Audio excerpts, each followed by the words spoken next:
English and I'm a patient representative on this project. When I came for the first day, I had no real concept of what I was going to be doing or how I was going to be involved, but I suppose, like a lot of people in this country, I had issues with the health service, and where you all moan and groan about how it doesn't deliver for the public. So I thought, well, here's an opportunity for me to actually do something positive, get involved and contribute in whatever way I can. And as soon as I walked in the door, I felt a warm embrace. People were smiling. There must have been 20 of us sitting around a big table. There were consultants, there were surgeons, there were professors and academics, and I suppose in one way felt out of my depth, but the warmth in the room certainly didn't make me feel uncomfortable.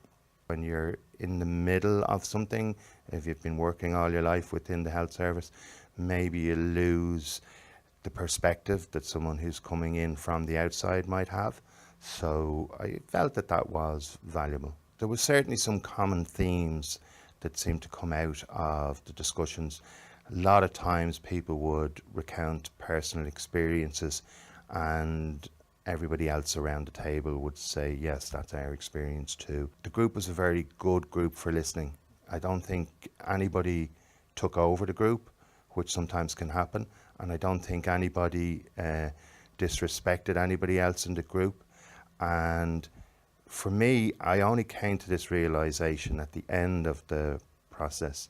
We were a disparate group of people who'd come together from different parts of the country, from different parts of the health service, and me from outside the health service. It involved us taking on board some of the strategies that we were hoping that the programme and the initiatives that came out of the programme would be used by medical teams around the health service. So without realising at the time, we were actually doing what we were setting out to do in other teams throughout the health service. You need somebody who's looking at it from a different angle and has maybe not an agenda. They don't have any particular reason to skew the discussion or skew the programme in any particular way to suit themselves, because they're actually not impacted or involved in it directly. So I think, yes, a patient representative will be another voice, a unique voice, bringing a unique perspective to the table, which I think is healthy. My experience was a very positive experience. I felt very welcomed by everybody. I felt that my thoughts and opinions were listened to and valued. I think that if other teams within the health service had that sort of same attitude, where everybody's voice counted for something, where people didn't feel fearful of expressing their opinion, that the health service in general would benefit from that.